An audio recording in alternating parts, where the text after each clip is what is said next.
jurors, if you could please read this journal entry. The animosity, the rage, the pain beneath my heart. Locked away lies the devil between my worlds. I feel the dark. I feel my soul. Lord, help me. Rescue me from this hole. Why? Can you move it up? I wonder, why me? The people say I am destined for greatness, but how can I be when I feel malice? I have no remorse. I care, but I care for three things. Am I overthinking or am I confused? If you can have faith in one person, that's me. Truth is, I know not what I write. It's not supposed to make sense.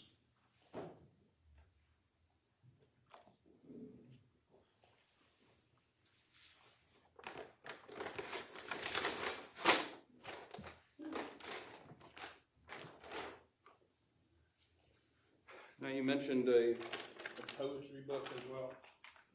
Yes. At this time I'm showing you what's marked as State's Exhibit 508. Do you recognize that? I do.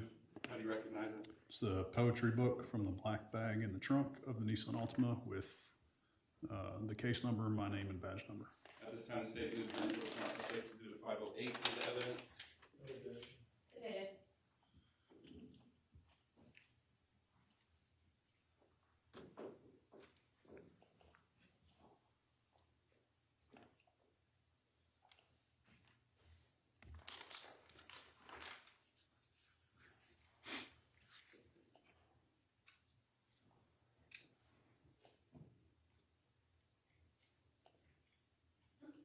All right. Of the car, were swabs taken?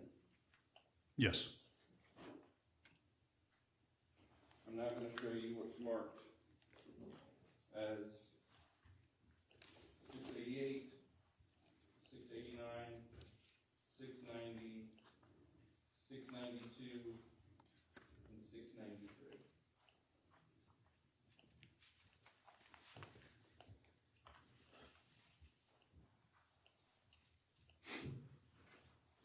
Do you recognize these items?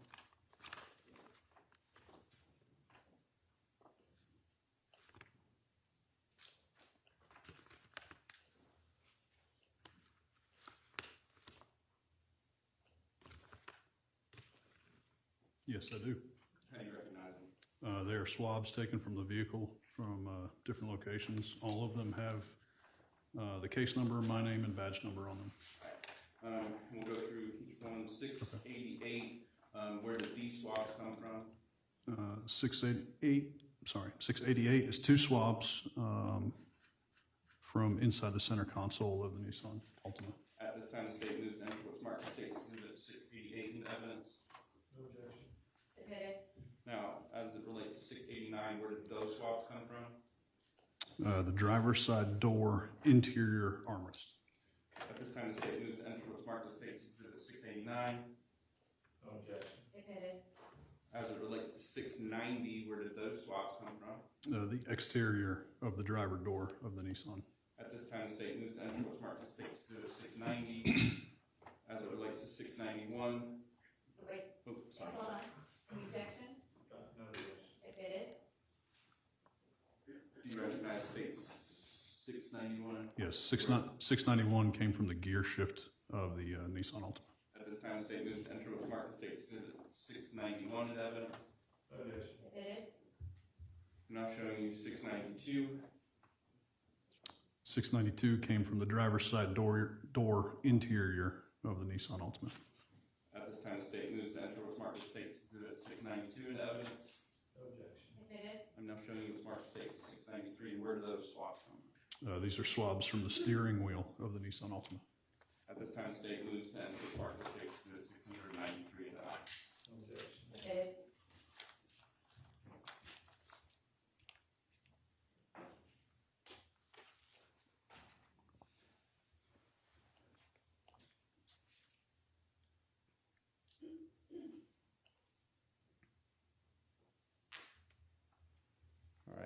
Now, once you were up in Louisiana, was the defendant under arrest at that point?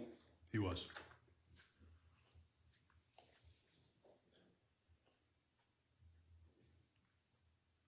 And do you see Eugene Louis-Jocques in the courtroom today? I do. If you could please point to that individual and describe an article of clothing. He's sitting at the defense table in the red turtleneck with glasses on.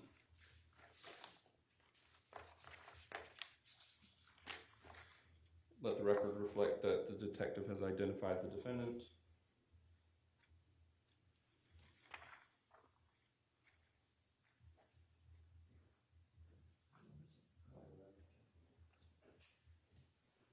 Now I'm going to show you what's marked as State's Exhibit 511.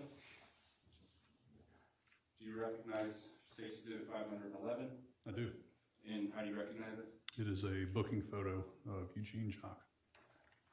Now, at some point, were buccal swabs taken of the defendant? Yes. And for the jurors, what is a buccal swab? Buccal swab is, we take like a large wooden Q-tip, cotton swab, and we'll rub it on the inside of the cheek for 20 or 30 seconds to collect DNA.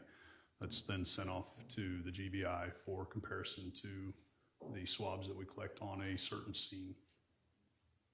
And was that completed on Eugene Louis-Jocques? It was. I'm now showing you what's marked as State's Exhibit 694. Do you recognize that item? I do. How do you recognize it? These are buccal swabs from Eugene Louis-Jocques. At this time, the State moves to enter what's marked as State's Exhibit 694 into evidence. No objection. It's admitted. Now, the swabs that we've kind of talked about here, as it relates to the Nissan Altima, the apartment and the buccal swabs of the defendant. In addition, were the was Beauty Couch's DNA sent to the GBI? Yes. And so with all of those swabs, were they then tested for DNA analysis? Yes.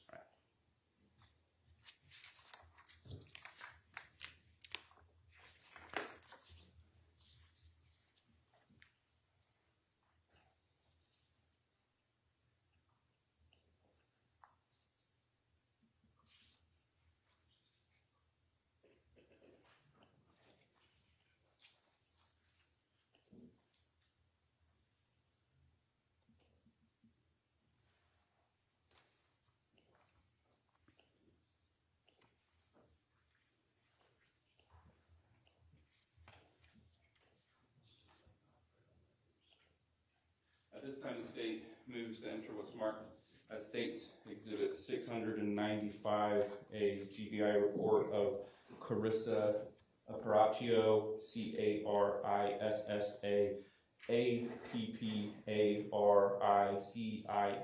Appariccio, dated August 26, 2024. We would have no objection on serving the state about that for the purposes of the trial and witness accommodation. We're stipulating to these records coming in either way. At this time, the State moves to enter what's marked as State's Exhibit 696, an additional GBI report of Carissa Apparaccio, report date May 29, 2024. Same stipulation. Okay, those are both admitted. Right.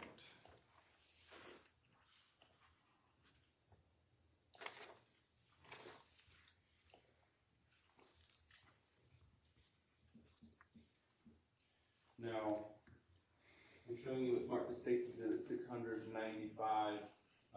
Now, in your experience, detective, is this a GBI report? Yes, it is.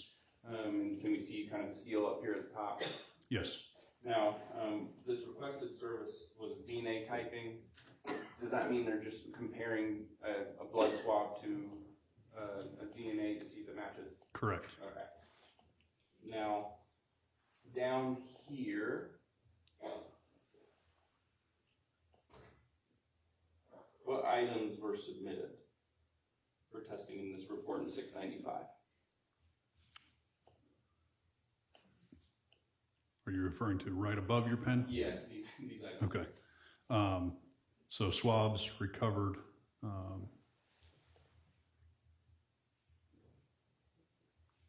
Swabs recovered from item 7A during forensic biology analysis. Sealed packaging, or the buccal swabs from Eugene Louis-Jocques, and then the sneakers, the shoe that had the suspected blood droplets on it. And just so everyone's clear, States Exhibit 506 on the GBI sticker there, what number is that? Number 7. And so with number 7 and it being labeled one left shoe, are we talking about the left shoe with the presumable blood drops on it? We are. All right.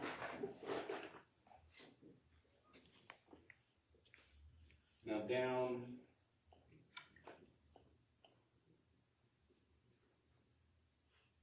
in addition, was Eugene's buccal swabs submitted? They were, yes. And down here, as the resultant conclusions, what does this say right here? The profile obtained from the swabbing from item 7A, item 21, matches the profile of Eugene Louis-Jocques. So in essence, the blood found on the shoe, did that come back to Eugene Jocques? Yes. All right. Now,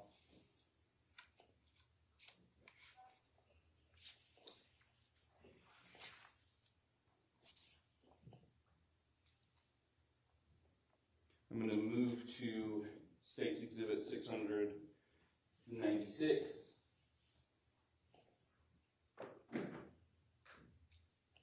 Now, in this report here,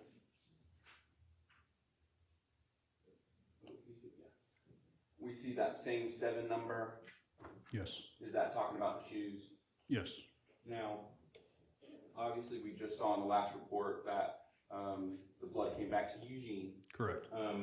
Here was the DNA card of Beauty Couch sent. Yes. And down below, do we see another swab number of 10A? Yes. In 10A,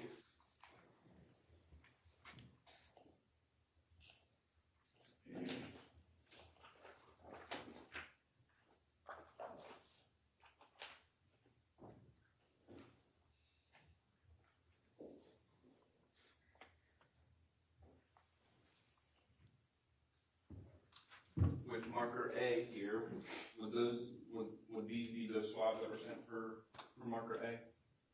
Yes.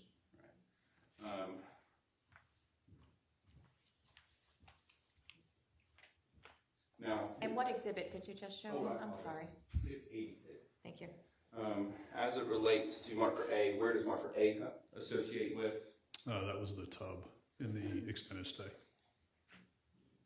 Now, going back to State's Exhibit 696, to be tested was the swab from marker A. Is that what that says here? Yes.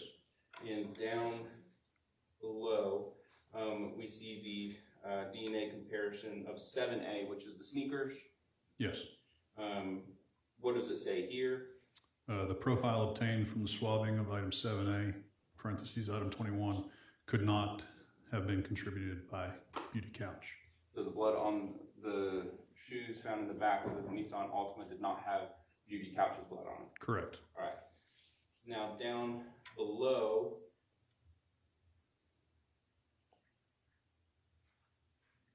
this last line here as it relates to marker A, what was the finding?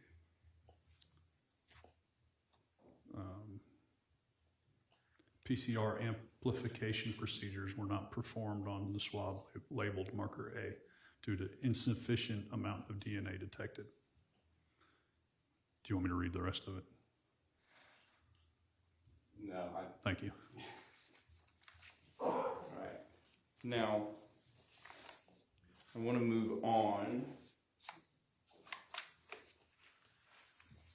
Were you able to obtain the defendant's cell phone record? Yes, I was.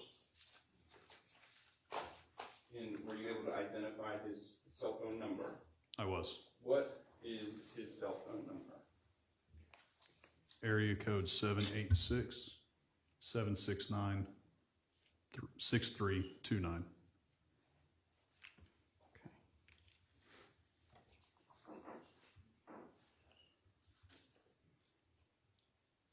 At this time, the state moves to enter what's marked the state's exhibit 698, which is the AT&T business record certificate for phone number 786-769-6329, which covers state's exhibit 699, which is the AT&T subscriber info for that phone number. 698 also covers state's exhibit 700, which is the AT&T call detail records. Then state's exhibit 701, which is also covered by the 698 business record certificate, is the AT&T complete records on the master drive. And I apologize, 700 is just a printed portion of the complete call detail records located at 701 that's on the master drive. Mr. Lumpkin? That's subject to our previous objections based on the record and further. All right, those will all be admitted. Now, before we jump into those records, when you receive call detail records, are they normally in UTC? Yes. And what does it mean to be in UTC? UTC is universal time. The different time zones attributed, but universal time is like the standard from the phone carriers that we receive the call detail records in. So in our case, being in the Eastern time zone, when we get something in UTC, depending on daylight savings time, we have to either subtract 4 hours from UTC or 5. In the case of August 23rd, we only subtract 4. So the time that's on the call detail records, it shows, is in universal time. We have to subtract 4 to figure out what time it actually was here. Mr. Horowitz, are you about to kind of get into a lot on the cell phone records? Yeah. Can I just give our jurors a quick comfort break? I'm going to try to go till 5:40, 5:30 today, so just want to give y'all a quick comfort break.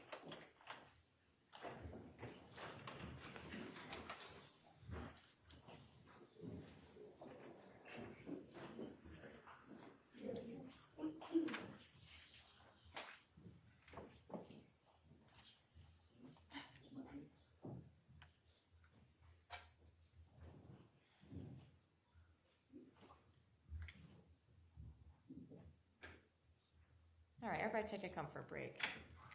Just real quick, okay?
That'll be admitted, and when the jury comes back, I'll just clarify that State's Exhibit 511 was admitted. Well, my understanding doesn't even have this. I was gonna ask that question, but I thought, did I say that? Did I heard it? Only we can put it over half. Yeah. You missed that. I'm gonna try to miss that. We're trying. Are we ready for the jury? Yes, Judge. All right, bring them back in, please.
All right, just everybody have a seat, please, and we want to clarify for the record that State's 511 was admitted.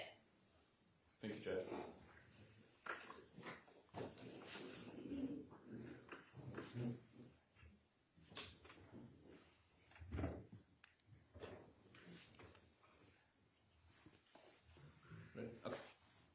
Detective, so once we left off, we were talking about UTC to Eastern Standard Time. The call detail records that you received in this case, were they in UTC or Eastern Standard Time? UTC. So when you're looking at these call detail records, what calculation do you have to make as to the timing? -4, so subtract 4 hours. All right. And are they in military time or in just regular time? Military time. All right. So ultimately, do you convert them to regular time -4 or vice versa? I just come -4 and then go from there. All right. So before we left, you stated the defendant's cell phone number. I'm going to write it down. Okay.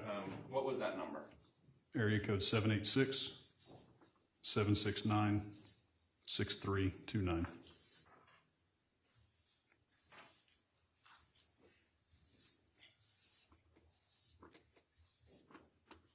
I'm going to write Eugene up here. So within these records, whose all numbers are we going to be looking at?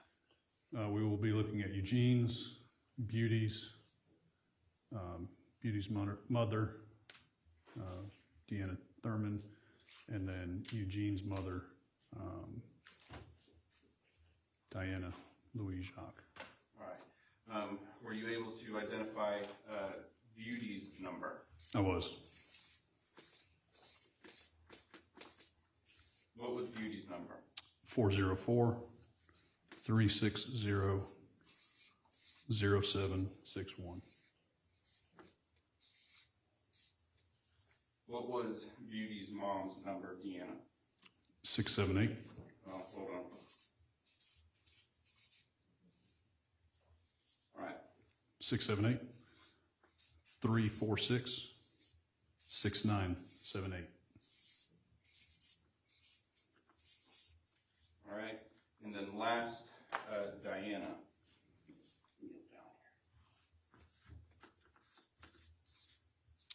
Area code 954-548-9131.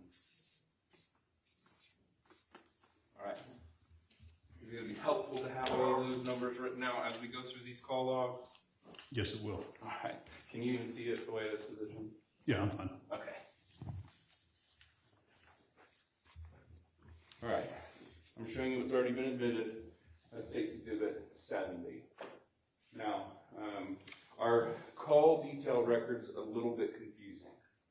They can be, yes. All right. In your experience as a detective, have you had the chance of reviewing and deciphering call detail records? I have. All right. So up at the top here, I'm gonna zoom in just a little Hold bit. on, what's the problem from it? It doesn't, it's not showing up. It's like, there's a glare, it cuts it where there's a glare on the screen. Yeah.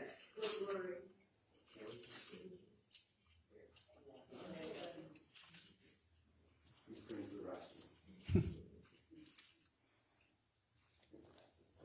All right. And I understand this is small, so we're gonna have to kind of go step by step. But I'm gonna zoom in. Now, down here, whose number is that? The 786-769-6329 number is Eugene's. So, with all of these records, are these calls incoming and outgoing to the phone number of 6329? Yes. All right. So I think he needs to see it too. I, Oh, you have it right there? Okay. Okay, never mind, thank you. It's kind of blocking this. Oh, I see. Oh, thank you so much. All right. Now, this first phone call here, can you kind of walk the jurors as to the information that you're gathering through the lines here? Sure. So in the first column, it's item. That's just the order that they come in, 1 through 80,000, whatever, depending on the scope that we're asking for, or the duration of time we're asking for. The next column is connection date. Obviously, it's the date of the call. Connection time, and in parentheses, it's UTC. So we'll have to take that time and subtract 4. So in the first row, it's connection time 1811 and 36 seconds in UTC time. So if we minus 4, it's going to be 1411 and 36, or 2 p.m., 2:11 p.m. Then what is the seizure time in this ET? Seizure time is basically like the connection time from where the call is trying to connect the two legs or the two numbers. And So then, in the layman's terms, is the seizure time the ringing time? yeah. And then the ET time, is that the actual time of the phone call if it was connected? Yeah, that's the duration of the call. Like when you hang up from a call on your cell phone, it'll show you like the call lasted 3 minutes and 40 seconds. That's what this is. Now, the next column here, we've got originating number. Is that who's making the phone call? This is, yes, the calling number. And then this terminating number, is that who ends the phone call? This would be the number that is being called. All right, wonderful. Now, just for reference, when did these records start? The whole records are just the ones we're Yeah, looking at. it's the first one. I believe if you go back up to the top of the page, the queried records from May 1st to August 25th. Now, this first line, from what we're looking at, were you focused on the immediate time of this investigation with these records? Yes, from the time we were sent out to the call, we backed up a couple days. All right, so I'm going to jump down here just a little bit. We're going to look to line item 3,294. What's the date and time of this phone call? Listed here, it is August 22nd, 2023 at 4:21:39, which is in UTC. So subtract 4 and it's 00:21 or 12:21 a.m. And who's the originating number? The originating number is the 786, or ending in 6329, which is Eugene's number. Now here, the terminating call, whose phone number do we have here? 0761. 0761 is Beauty's number. All right, so this one here, do we see a call from Eugene for 6 seconds and then a termination of 4 seconds between Eugene to Beauty. Yes. All right. This next, is that the first call that you see on the 22nd? Yes. All right. Then the next line here, what time did this phone call come in? 04, 47, and 40 seconds UTC. So when you subtract 4, it's going to be 0047 or 12:47 in the morning on the 22nd. Now, who was this phone call from, in what direction? It was from Eugene to Beauty. And how long was this phone call? So the connection took 3 seconds, and then the phone call lasted 21 minutes and 58 seconds. So was it a phone call between Eugene and Beauty at 12:47 for 21 minutes? Yes. Then the next line here, what time is this next call?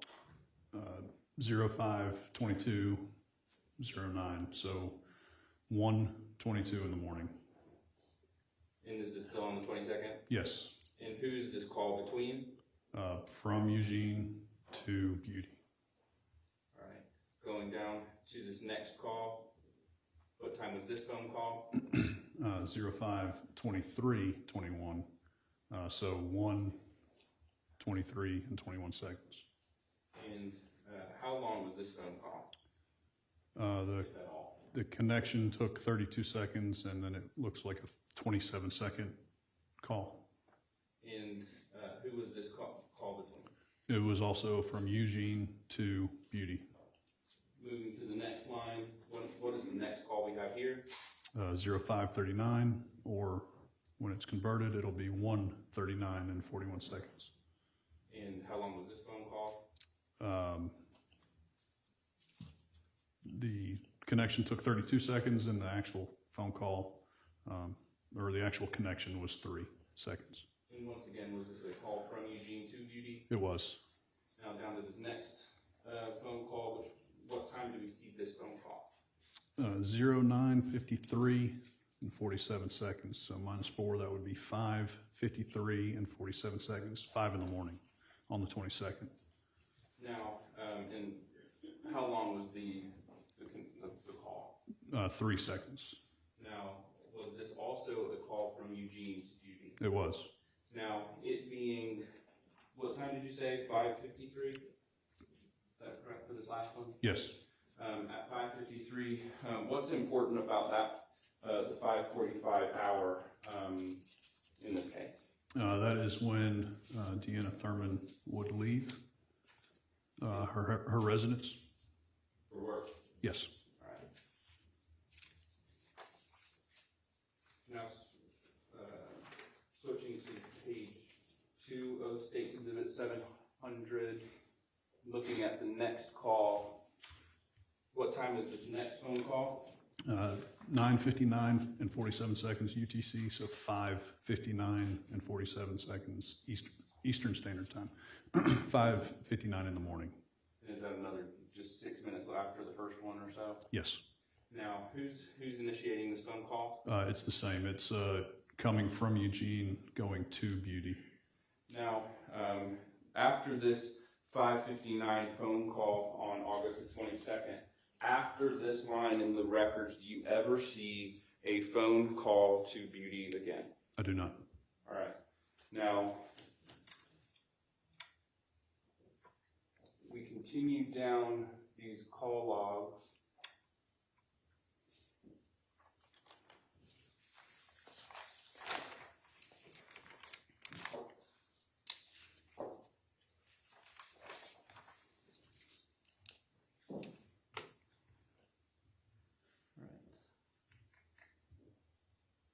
I'm going to jump to line item 3302. What time is this phone call? 12:17 and 08 seconds, so minus 4 would be 8:17 in the morning on the 22nd. Now, who is calling Eugene here? The 954 ending in 9131 would be Eugene's mother, Diana. And she is calling Eugene. And did that call connect? It did not. All right. Then we see this next line here. What time were these logs? 12:17, 10 seconds. So, No. Sorry. 8:17. Now, these call logs seem to have the same phone or time as this log up here. Are they associated with each other?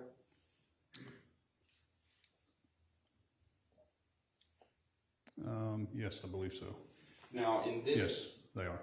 in this section here, we actually see an F on line 3304. What does F mean? It means forwarded. And ultimately, with this phone call here, what did Eugene's phone do when Diana called him?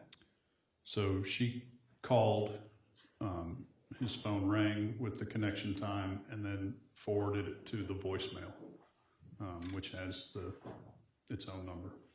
Right.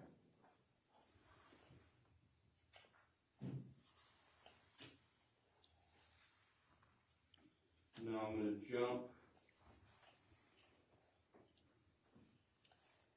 down to 33 line item 3,312 here. What time was this phone call? 17, 11, and 33 seconds UTC. So -4 would be 13, 11, or 1:11 in the afternoon. And who is this call with? Or sorry, who's this call originating from? So that phone number is Miss Deanna Thurman, and it is a phone call placed from her to Eugene Louis-Jocques.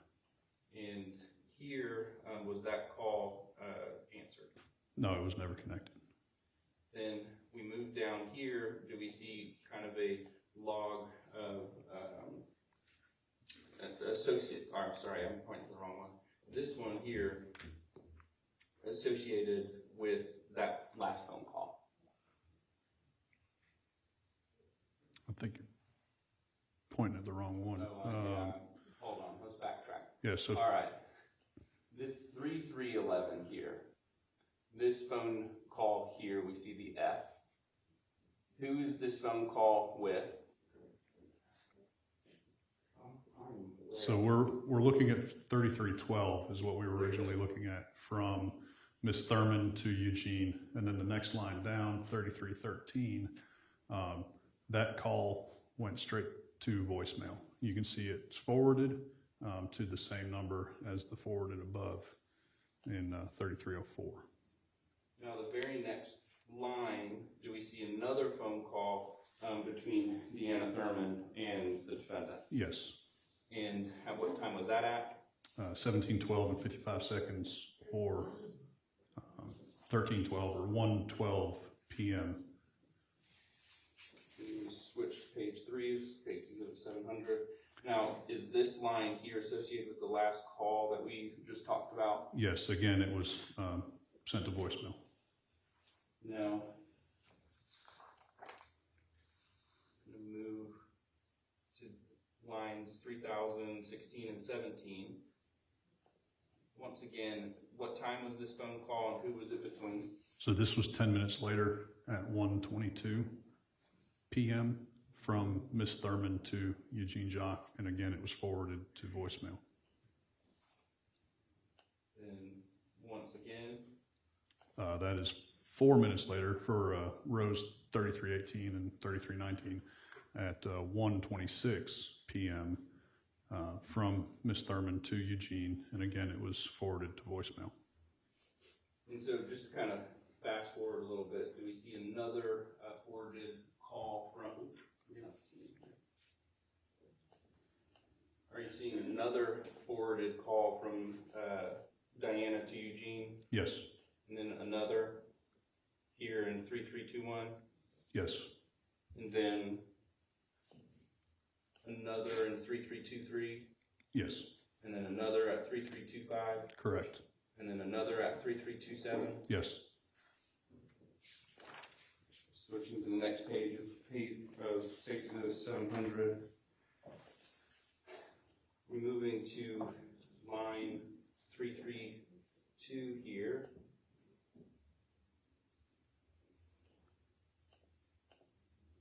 Do we see another phone call between Deanna and the defendant? Yes, at 2:25 p.m. And was that call also forwarded? It was.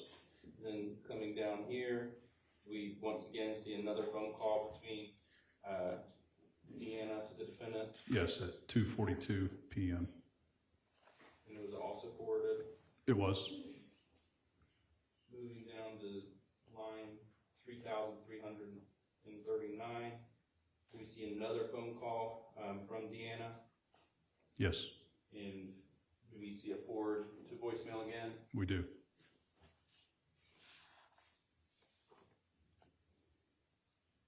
Down below 342, nope, 341, I apologize, and 342. Is this another phone call between Deanna and the defendant? Yes, And also, once again, was that forwarded? it was. Then this one's split up between the next page, but 3343, was that another? Yeah. It Was that is. another phone call from Deanna to the defendant? Yes, it is. And then moving to the next call log, was that phone call forwarded to voicemail as well? It was. Moving to the next line, was this also a call from Deanna to the defendant? Yes, it was. And it was forwarded to voicemail. Moving on to 3350 and 3351. Scoot it up on the screen a little bit. Is this an additional phone call from Deanna to the defendant? Yes, it is. And was this phone call also forwarded to voicemail? It was.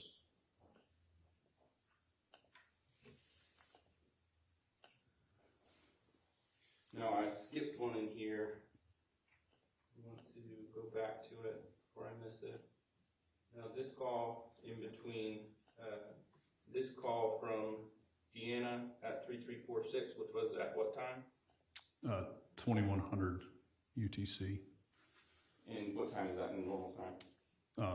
Sorry, -4. 17:05 p.m. Is that 5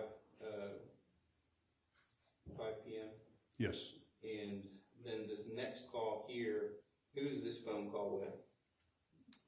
In lines 3347 and 3348, it is a call from Eugene to his mother, or to his mother's phone at 5:08 Eastern Standard Time, and it lasted for 1 minute 31 seconds.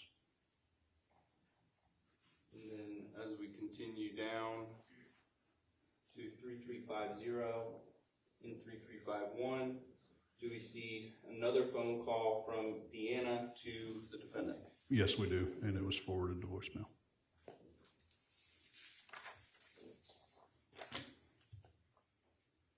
Moving to line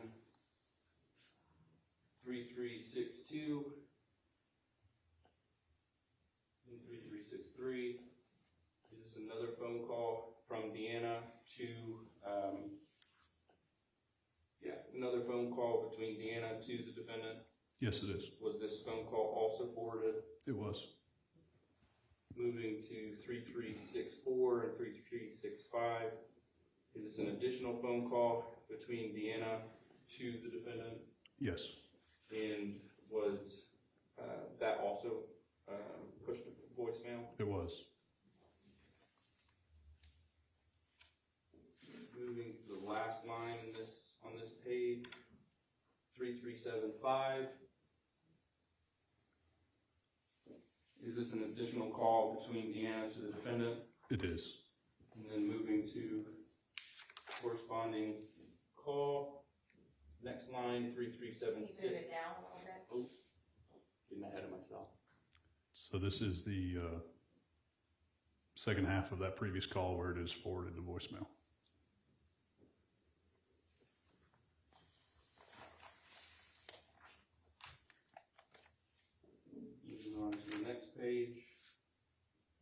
showing you line 3392 and 3393. This is another call from Deanna Thurman to the defendant. Yes, And was this call also forwarded to voicemail? it was.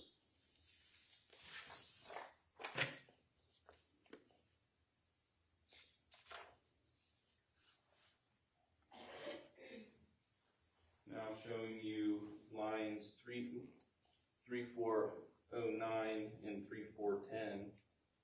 Was this another call from Deanna Thurman to the defendant? Yes, And was this also forwarded to voicemail? it was. Then 3411 and 3412, was this an additional phone call between Deanna to the defendant? Yes, Was that also forwarded to voicemail? it was. Then 3413, 3414, was this another phone call between Deanna to the defendant? Yes, And was that forwarded to voicemail? it was.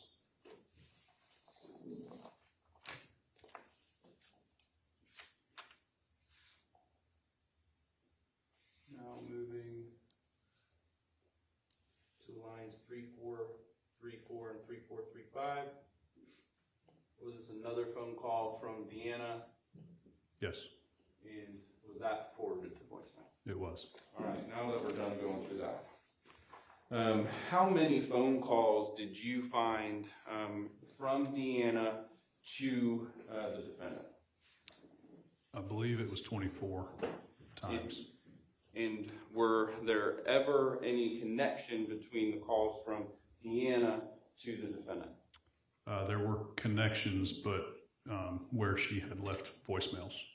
And in these records, did you ever find a return phone call from the defendant to Deanna? I did not. Now, after that 5:59 a.m. phone call with Beauty, as we continue through this, did you ever see another outgoing call to either Deanna or Beauty? No. Based off of the activity, was there more incoming calls than outgoing calls over the next 2 days after the 22nd? Yes. Now,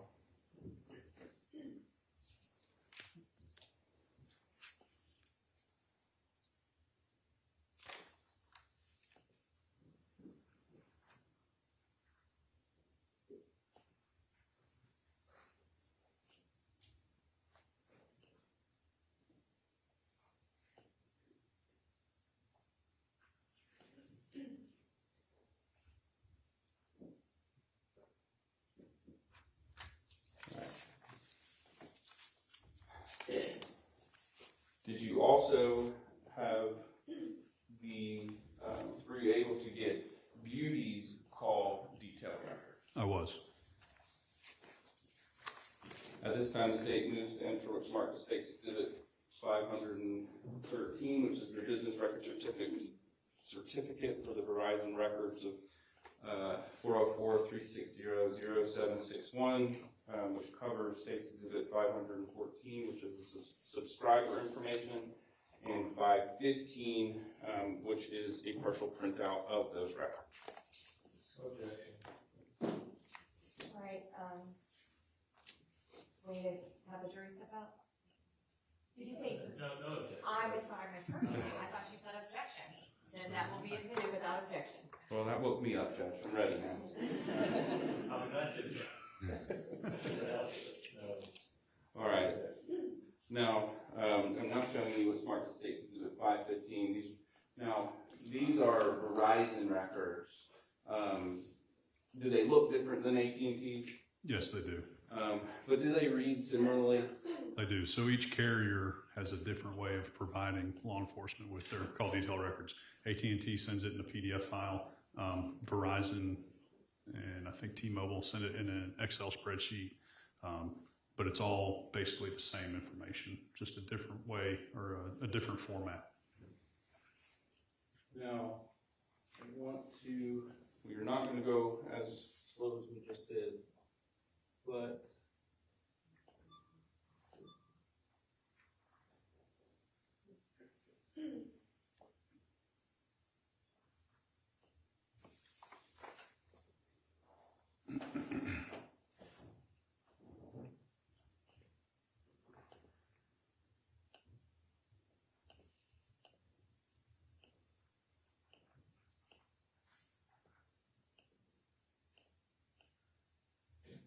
And with these records, you also have to do the UTC -4. Yes. All right. So I'm going to go here.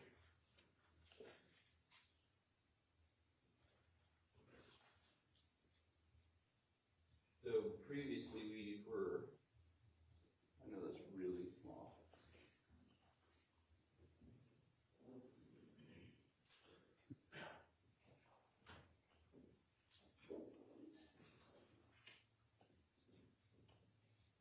All right. Previously, we saw that the last phone call between the defendant to Beauty's phone number off of the AT&T records was at 5:59 a.m. Is that right? Yes. All right. Do we see those calls in Beauty's records here by my pen? We do. So is that consistent phone records? Yes, it is. Now, after this phone call with the defendant at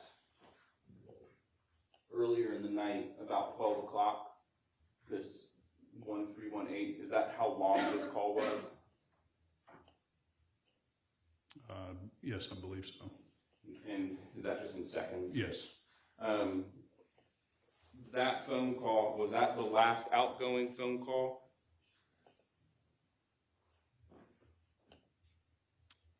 From, Sorry, I apologize, that was a bad question. When was the last outgoing call that you saw in these records? that one that lasted the 1,300 seconds. And so from then on out, was all the calls that were related to Beauty's phone all incoming? Yes.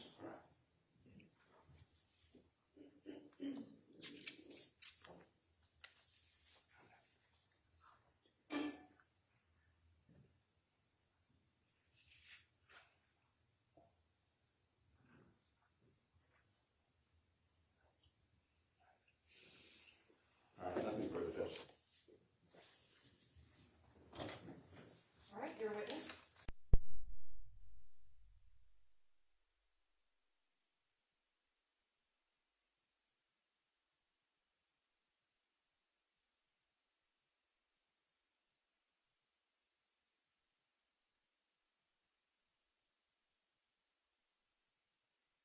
Had them in the past that do capture, and other times they do not.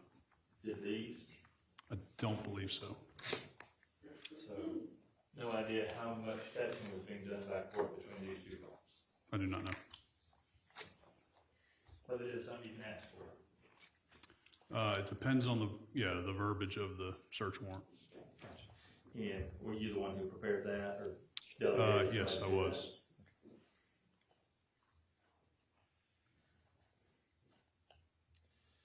All right. Let's go back to. I want to try to see if I can make it more succinct. At the end of the day, in looking at the all the swabs y'all took and all the checking for blood and whatnot in the car and in the residence, you did not find a single drop of Eugene Countess's blood to be determined in either one of those locations. Did not. And the only identifiable blood we have is that of Eugene on some shoes, On presumably his own shoes, yes. ones that were found in the trunk of his car. Correct. And there was never any injury seen on Mr. Louis-Jocques at the time you got him in custody and saw him, correct? There was not No, what? no injury. Never saw any injuries on him. No open wounds. I did not. And as it turns out, all these swabs that y'all took that you thought might be blood turned out that almost none of them turned out to actually be blood. Correct. Some of them did not have enough DNA to compare, Sure. and some of them were not blood. Yes. The only items that, and you as the lead get the reports back to know ultimately what's been determined, right? Yes. Okay. So, notwithstanding all the pictures of things glowing, as it turned out, the lip of the tub is the only item where two of those, you swab both those items, and it came back indicating some blood presence. Correct. And but unable to tell us whose it was. Correct. Even though we had both Beauty Couch and Mr. Jacques' blood DNA type from the crime lab. That is correct. And the items found on the side of the tub, one of those items contained some blood and the other one did not. Even though you swallowed them from the same general area inside the tub, correct? Yes. And then the splotchy stuff on the bottom of the tub, turns out no presence of blood at all. Yeah, I don't know what that was. Okay. But it glowed a lot, right? It did. Okay. And then the items on the door, no blood, even though something glowed on the door. Correct. Drain, turned out no blood. Correct. All the other items, I mean, wherever they were, none of the rest of them turned out to have the presence of blood. Correct. And as far as that was on the lip of the tub, you don't have any idea what time frame that was put there, correct? I do not. In fact, what you saw was just this slight discoloration that you showed us or tried to show us in that photograph. That's what got your attention to start with. It was, yes. And this is an extended stay motel, is that correct? Yes. Ever had occasion to go to an extended stay motel for an investigation before? I have. Quite a bit, I dare say, correct? A few times. And sometimes there's blood involved in some of those investigations. There is indeed, yes. Okay. And you don't have anything to tell us as far as how long blood might remain in the location, even if somebody tries to clean it up, correct? I don't know. Okay. All right. So you're certainly not trying to tell these ladies and gentlemen that any of those items, the only, I guess, 3 of the umpteen items that y'all checked that have some blood, we don't even know that they have anything to do with Mr. Jacques or Miss Couch or anything to do with this case. We don't, but I would have rather collected it and it not be necessary than Absolutely. to not have collected it. Absolutely, and I'm glad you did. Glad you did. All right. So, looking at the, I guess similarly, the item of the earnings statement that was burned. Okay, that was found inside a box, inside a tub, inside the trunk of Mr. Jacques' car. Correct. Correct. And was there any attempt to do some fingerprinting on that item? I don't recall that there was.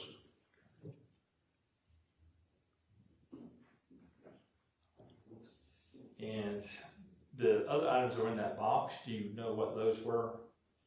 They looked like supplements, like fitness supplements. Vitamins and Yes. supplements, that sort of thing? Okay. And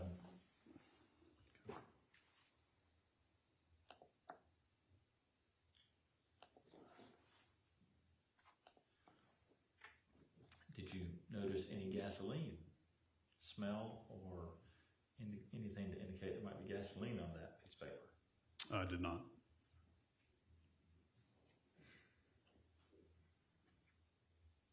And again, at the end of the day, we don't know that that had anything to do with this case, but it's interesting because it appears to be burnt. Correct.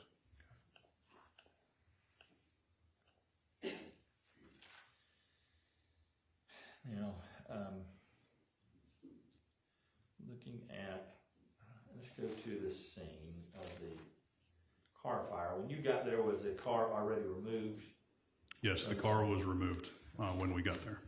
So you don't know if the doors were open or closed in the car at the time it was burning? No, I don't. I'd have to go back and look at Austell's photos of the car. Do you remember if there was any video from the fire department as they were putting out the fire? I don't believe fire department wears body cameras, Right. so there might have been some from the responding officers, but from what I recall, they arrived after the fire department had already put it out. Gotcha.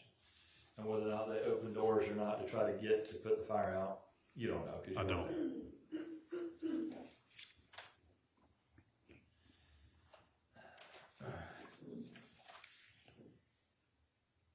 As you walked around the scene, did you, you talked about the jug, and we kind of cleared that, didn't see that as relevant. You did not see any other container anywhere on the scene or even remnants of a container that might contain gasoline? I did not.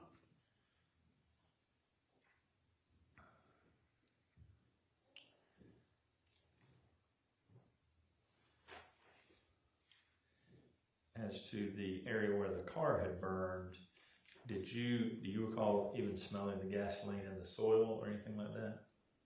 No, I don't Okay. recall. Were you there when the fire insurance, well, I forget what they're called, the fire marshal is not the right word, but Arson investigators? arson investigator, there you go.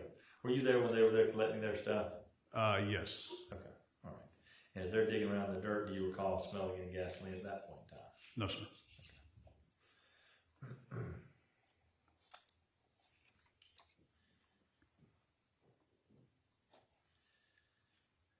As it relates to the collection of Miss Couch and her body, were you there when that occurred? I was. Then there's been some question brought up, I think you probably heard it, about the this blue sheet that her body ends up on. Yes, Can you explain to us how did that get involved in this process? I can. So, working at Crimes Against Persons, we respond to a plethora of death investigations. We notify the medical examiner's office who takes jurisdiction over the body. It is their job to remove the body and transport it back to the medical examiner's office. They hire or they contract out a transport service. I believe in this case it was in their honor. Normally, there is like a bed sheet used where they would roll the body over, slide the bed sheet under, roll the body back, pick it up, place it into the body bag where it's zipped up, sealed, and the medical examiner writes their pertinent information on it. On certain scenes, especially with homicides, we can request a blue, I don't know what to call or what it's called, we just refer to it as a blue sheet. Sure. And basically what that does is catches anything that comes off the body during transport. And in this case, a blue sheet was used. So it would go the normal bed sheet. The blue sheet, if you want, the best way to describe it is almost like a puppy pee pad material, the blue part of it. It would not, you could not pick up a body using the blue sheet. It would rip. So the bed sheet goes underneath, then the blue sheet, then the body. It all gets sealed up into the body bag. And then when it's at the medical examiner's office, they break the seal, open it up, and they will do what they need to do to collect the stuff off the blue sheet. Gotcha. And do you recall at some point in time the sheet being laid over the top of the body? I don't. Okay. Do you recall if the body was able to be picked up by somebody to put onto the sheet, or if they simply rolled her and then put it underneath her or not? I don't recall what method they used. In any event, there's no doubt that her body was laying there on that for a period of time there in the area separate and apart from where the fire had occurred, as we saw in the photographs. Say that again? The body was laying there on top of the sheet there on the scene for some period of time separate from the burned area. Yes, for a minor amount of time while they're putting her in the body bag and then sealing it up. And I guess my question is, do you recall that as they were getting her on that sheet, was the sheet laid there, right there underneath where her body had been so that they could roll her back onto it? I don't You recall. don't recall? No, I don't recall. I'm sorry. All right. But in a normal case, that would not be an unusual way to do it, is minimal movement of the body as possible, right? Yeah, if they're able to, and depending on if rigor mortis is present, then, they can pick the body up and set it on the blue sheet. Other times, depending on the state of the body, they have to roll it and stick the sheet underneath. And rigor mortis had set in, is that correct? I don't recall. That's something you'll have to ask the medical examiner. Fair enough. You recall that the positioning of the arm, as we see in the photographs, is still, I'll ask you. I do remember that photo, and from looking at that photo, I would assume that rigor had set in and was still present. And just so ladies and gentlemen are familiar enough for this purpose, rigor mortis is talking about just the stiffening of the muscles after death. It is, yes. All right. Now, at the scene, was there any attempt to locate any sort of footprints? So the area for the car, the immediate area was surrounded by like grass. There was no mud or, there were patches of dirt, but I don't believe it was like any mud. Not wet. Correct, yeah. And then the area around the body was mostly pine straw, which wouldn't retain footprints. Where we saw the Austell officers going back out to look for the body, they kind of go, and I would say it's north, I don't know if it's technically north, but from the forward area of the car, kind of up what looks like a creek. You recall that? Yes. Okay. And that appeared to be a slight amount of water flowing through there and was kind of muddy in there. Yes. You recall anybody looking in there to see if there had any indication that someone trying to flee from the open field might have gone to that covered area? I don't recall us searching that area. Okay, fair enough. How about any blood there at that location where the car was? Do you recall there being any indication of any blood being found? Obviously not in the car, in the burned tar area, but just adjacent to it in the grass area. I don't remember seeing any blood. And if you had, that would be of note to you. You want to note that, especially if there's a trail of it, correct? Absolutely. We did not see that. The item of the red hair that was kind of in the ground near where the body was. You recall looking at that to see if there was any indication of blood on that in that area? So I remember that standing out to me because the pine straw looked like it had been disturbed. Right. It was collected. I did not look at the weave itself. I believe it was taken back to our crime lab where one of our crime scene techs would have presumably tested it.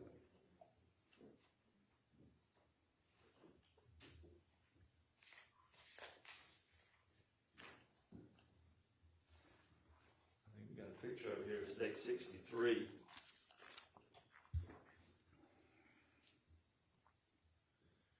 Do you recall when it was gathered up, was the pine cone and pine straw kind of all sticking to it?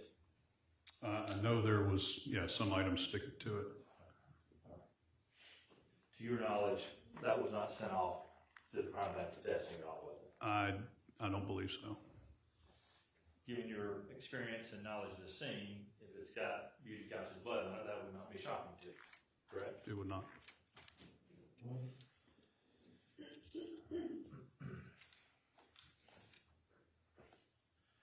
Going to the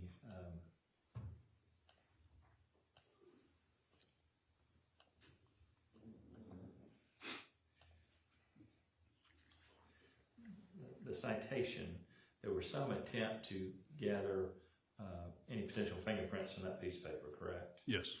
And were you the one who did that, or someone do that in your presence? No, sir. That would have been done in our crime scene lab. Gotcha. Okay.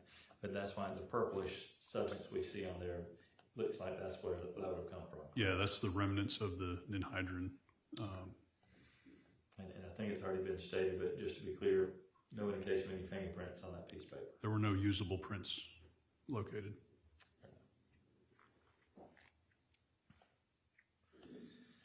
As you go to the residence of Mr. Jacques,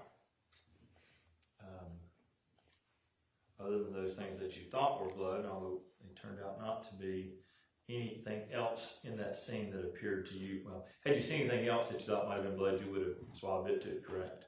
I would have, yes. All right. And did you smell any smell of gasoline in that area? I did not.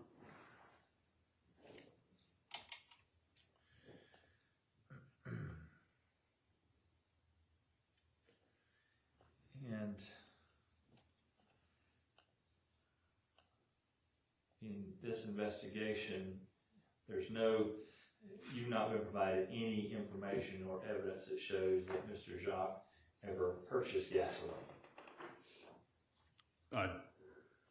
No, I have not. Yeah. Fair enough.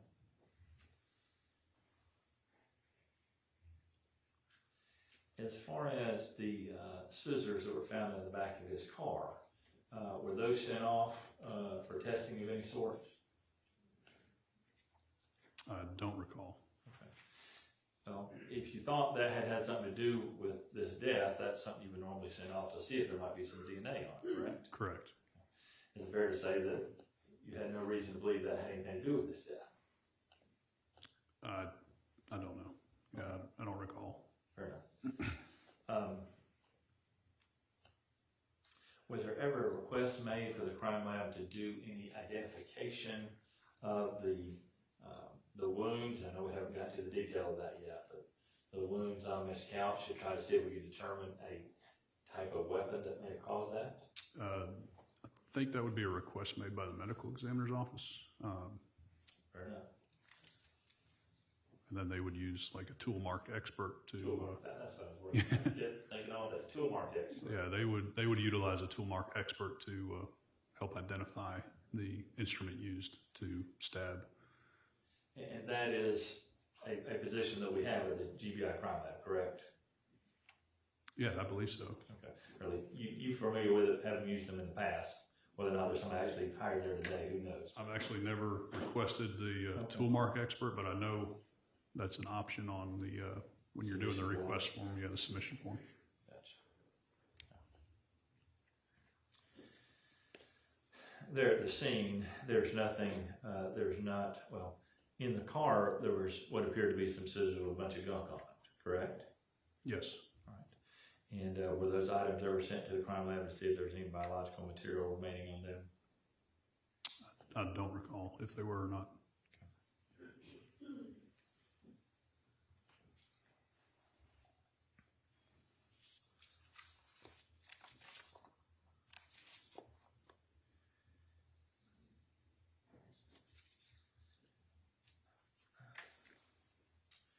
As regards the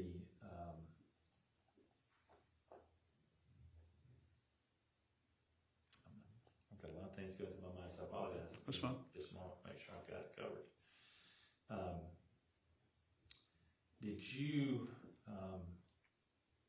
yourself drive around that area to kind of get a feel for distances and times it took to drive from Austell Powder Springs Road to Broad Street to Joe Jerkins, past these mills and all that sort of stuff?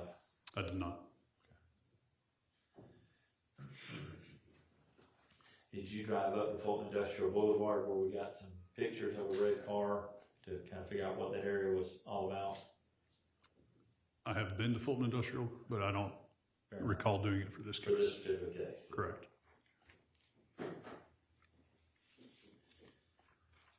On one of the videos of the red car, or at least a red car, we see it pass by Austell police officer sitting there near the railroad tracks. Do you recall that? I do. Was there any work done to try to determine maybe who that was on duty that morning and see if they noticed anything in that red car? I don't know if there was.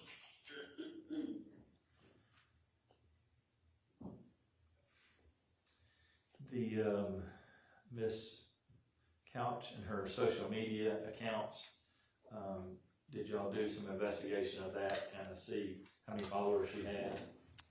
I believe so. If you'll give me just a second to look.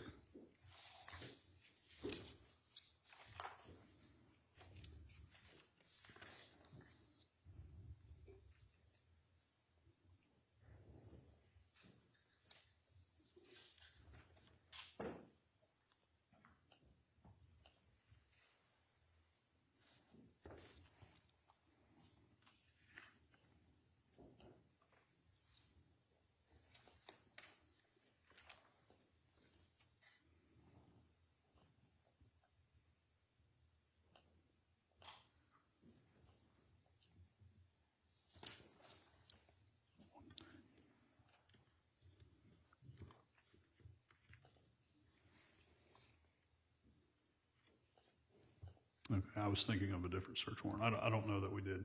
Okay. I remember looking at her Instagram from my work Instagram account. Fair enough.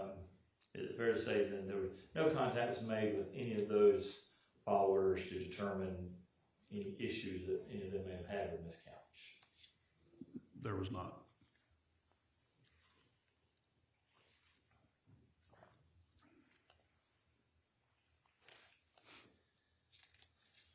So,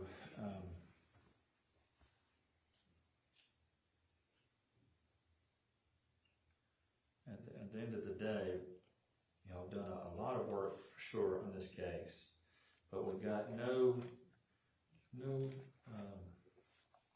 confirmed evidence of a single drop of Beauty Couch's blood on Mr. Jacques, on his clothes, in his car, or in his house. Is that correct? Correct. We've got no evidence of any weapon possessed or owned by Mr. Jacques to confirm having been in the same location as Miss Beauty Couch. Correct? Correct.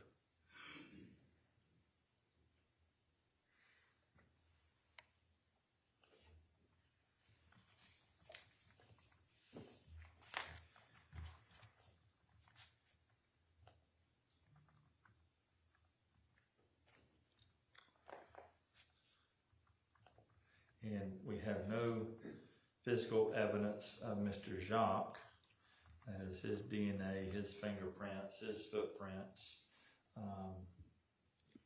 anything to put him at the scene of the car fire or where the body is, other than this pristine piece of paper in the traffic citation, correct?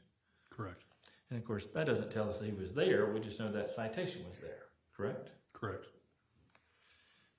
And you were aware that Miss Couch and Mr. Jacques would ride together in each other's cars from time to time in their relationship? Yes. Or at least As the investigation went on, I did learn that. Yes. Fair enough. All right.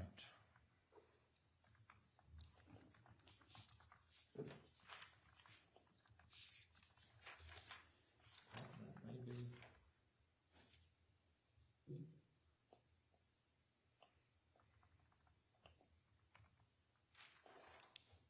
All right. I think that's all I have for now. Thank you. Thank you. Any redirect?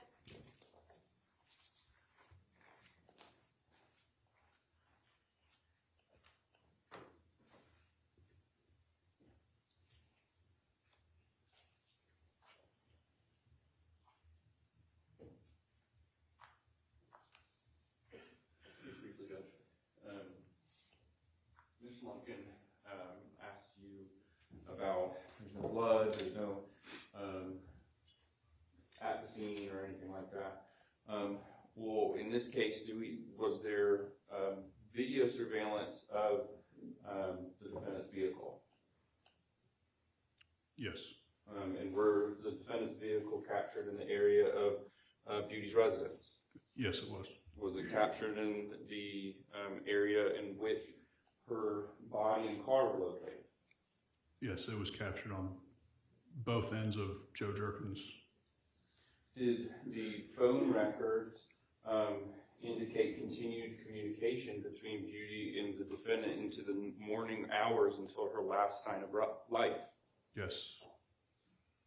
Did the defendant have, well, let me ask you this, how many days had passed since Beauty's last sign of life? That was the morning of the 22nd at 5:59, and then she was located on the 23rd, and then I think his arrest was on the 25th. So how many days approximately is that? You don't have to do exact hour math, but how many days? 4 days. All right. And where was the defendant located?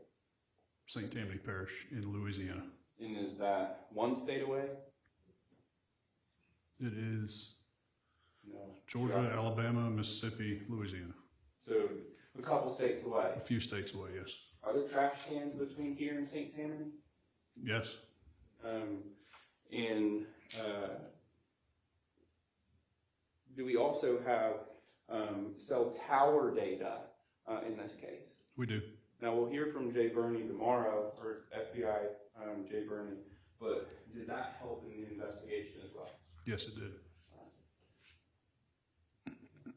Nothing further. Thank you so much. Thank you. Did Jay Burney ever actually come to Austell, to your knowledge? No, I don't believe so. Y'all sent him a bunch of records and he provided some output from those records that we'll hear about tomorrow. Yes, so we sent the AT&T records that we looked at earlier. I believe we sent the all the phone records that we looked at to. He's located in Auburn, Alabama.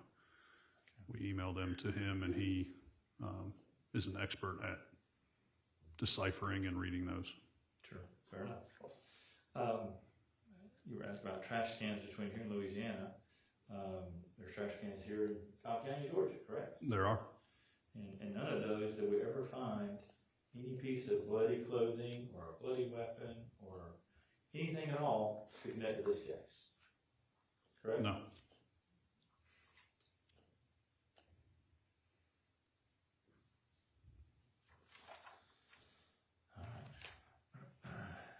And while we have some surveillance of a vehicle, we don't have any surveillance of this vehicle at, we probably talk about surveillance enough.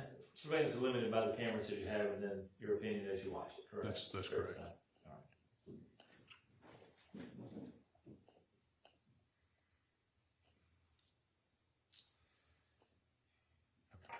That's it. Anything else? No, Judge. May this witness be excused? Yes, Judge. You can step down. Thank you. Call your next witness. State House Dr. Zoha Ashraf. Hang with me, folks.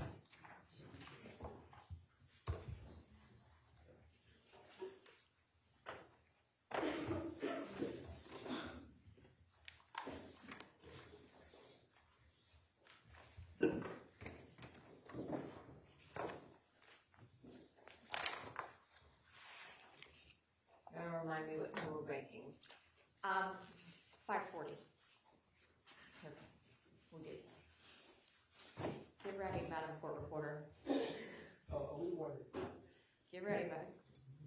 You do solemnly swear or affirm the testimony you're about to give before the matter of opinion, shall be the truth, the whole truth, and nothing but the truth, so help you God. Yes. Thank you. Have a seat, please. Once you're comfortable, if you'll please introduce yourself to the jurors and spell your first and last name for the court reporter. My name's Dr. Ashraf. First name Zuhha, last name Ashraf. How are you employed? I'm a medical examiner at the Cobb County Medical Examiner's Office. Wonderful. We're going to kind of skip ahead quite a bit. How long have you been a medical examiner? About 7 years. All right, and how many autopsies do you estimate you've performed over the course of your career? Over 1,000. Have you been tendered and received as an expert in forensic pathology prior? Yes, How many times? about 30 times. At this time, the state's going to move to tender Dr. Ashraf as an expert in forensic pathology with the permission of Mr. Lumpkin. We're familiar with that, Ashraf, no problem. She's an expert in pathology. She'll be considered an expert in that area. Dr. Ashraf, I'm going to show you, did you have an opportunity to look at the numbered pictures prior to testifying? Yes, All right, wonderful. So you've previously seen State's Exhibit 703 through 735. Did you recognize those photographs? yes. How is it that you recognize those photographs? Those were photographs taken during the postmortem examination of Beauty Couch. Are those fair and accurate photos that were taken during that autopsy? Yes, State moves to tender State 703 through 735 into evidence. No objection. They're admitted. Very good. Now, did you personally perform this autopsy on Beauty Couch? yes. All right, how old was she? She was 22 years old. Okay, and was she deceased on scene? Yes. Now, when someone is deceased on scene, how is it that you're able to transport a decedent to the medical examiner's office? One of our investigators is called out to the scene, and we have a transport company contracted with our office who picks up the decedent. Okay, and in order to do that, are there any like tools or items used that help with that transport? We placed the body in a body bag, and I'm not sure of the exact specifics, but So are there sheets ever used? yes. All right, what are the purpose of the sheets? Sometimes to collect fluids if there are excessive amounts of fluids. Okay, and does it also aid in actually being able to physically move the body? Yes. All right, very good. Now, when you received Beauty's body, did you see if there were any signs of decomposition? Yes. And what are signs of decomposition? Signs of decomposition are basically the changes that occur to the body after death. And in Beauty's case, she had skin discoloration, skin slippage, marbling, bloating, and maggot activity. So basically, there were maggots on the body, which help with the decomposition part. Now, unlike TV, are you able to say that she's been deceased for 7 hours and 21 minutes, or whatever the case may be? No. All right. Nonetheless, do signs of decomposition give you some idea of a general time frame as to when someone may have passed? Yes. All right. And in this particular case, what was that time frame based on her physical presentation? Based on the level of decomposition and the presence of maggots, I would estimate about 24 hours. Okay. And I imagine that's give or take with a lot of conditions that play a role. Yes. All right. Was there also evidence of burning on her body? Yes. And how is it that you're able to distinguish between burns versus decomposition? The burns were distinguishable from the decomposition due to the presence of soot, charring, blistering, and some areas which were kind of dried or leathery in appearance from thermal injuries. Now, with respect to the fire, are you able to determine whether her body was burned before or after death? After death. Okay, and how is it that you're able to make that determination? There was no soot present in her airways, meaning she was not breathing at the time of the fire. Now, were there visible injuries to Beauty's body? Yes. How many? There were approximately 81 sharp force injuries to her body. Now, were you able to group these in any manner? Yes. Okay. We're going to go extremely quickly through these. Ultimately, are some of these rather difficult to look at? Yes. Now, the groupings that you did, where did you start with that grouping? I started from the top of the head and worked my way downwards. I'm only going to show these for an extremely brief period of time here. May I publish, Your Honor? You may. All right, so looking at starting with the head wounds, how many head wounds were there? On the back of the head, there were at least 35 sharp force injuries, which extended down to the right side of the neck. These were primarily stab wounds, meaning the depth of the wounds was greater than the length or width. The stab wounds did not penetrate into the skull or any vital organs in the neck or vessels. All right, looking very briefly at States Exhibit 728 here. Is this the cluster of the head wounds? Yes. Okay. You mentioned that they, the majority of them are stab wounds. So again, what does that mean? The depth of the wounds are greater than the length or width. Okay. Now, with respect to these, are you able to tell us the maximum depth of these wounds? The maximal measured depth was about 1 inch. Now, with respect to these wounds here, I think you already testified they didn't penetrate into the skull itself. No. Okay. Nonetheless, will they cause excessive bleeding? Yes, the scalp in particular is a highly vascular area of the body, meaning there's a lot of blood vessels, so any injury can bleed profusely. Now looking at State 729, what is the next set or grouping of wounds? The next cluster is primarily on the left upper back and shoulder area. And is that what we're looking at in state 729? Yes, And how many wounds were there in the kind of upper back area? at least 34. And can you tell whether these are stab wounds or incised wounds? They were a mix of both, but primarily incised wounds, meaning the length was greater than the depth. And what was the maximal depth of any of these injuries? 3/4 of an inch into the soft tissue. So did they strike any sort of major organs or anything of the like? No. Nonetheless, will it cause excessive bleeding? Yes. And then finally, were there additional other injuries? Yes, there were scattered stab wounds and incised wounds on the face, left arm, abdomen, the neck, face, chest, and right hand.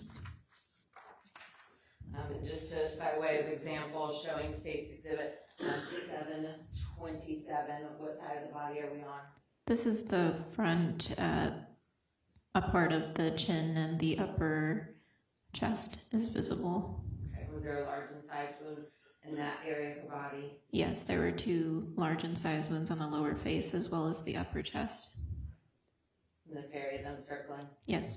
Okay, and then again, just by way of example, State 733 here, what sort of wounds can we see where I'm pointing with my pen?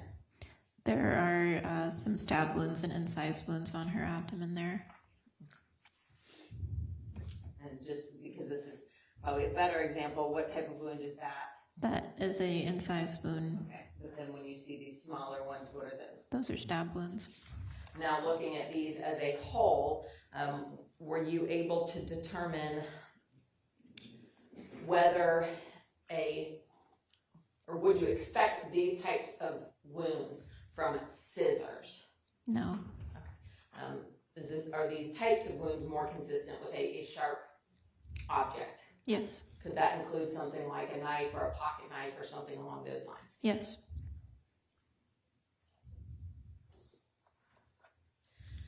So just looking at these kind of as a whole, how many times was she stabbed in total? At least 81 times. Now, is there any way to know in a case like this the exact order of 1, 2, 3, 4, etc.? No. Nonetheless, were there some indication as to what general order these may have been received? In my medical opinion, I think the scattered stab wounds and incised wounds kind of on the front of her body, the abdomen, chest, face, and in particular the sharp force injury on her right hand were inflicted before the stab wound clusters on the back of her head and on the back of her left upper back. And what sort of indicators did you see that led you to believe the injuries to the back of the neck and the back of the head were likely later in the time of events? I believe that those were inflicted last because they're so tightly clustered, indicating that she probably wasn't struggling very much at that point, and that's my main reason. Okay. Now, were any of these individual wounds, and I know we went through them quickly, there's some we didn't look at photos of, but nonetheless, were any of the individual injuries, whether it be incised wounds or stab wounds, fatal? Individually? Individually, no. How is it that she died then?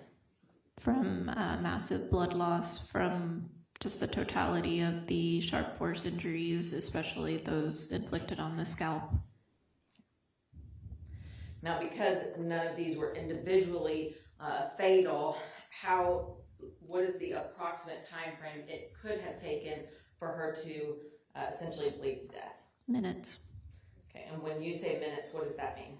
It can be just a couple minutes up to less than an hour.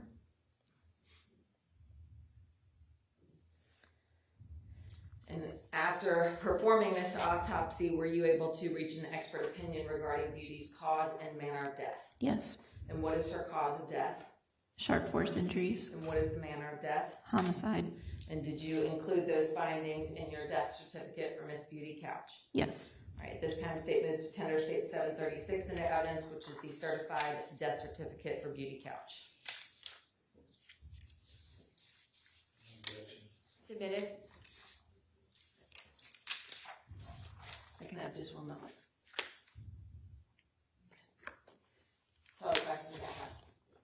Your witness.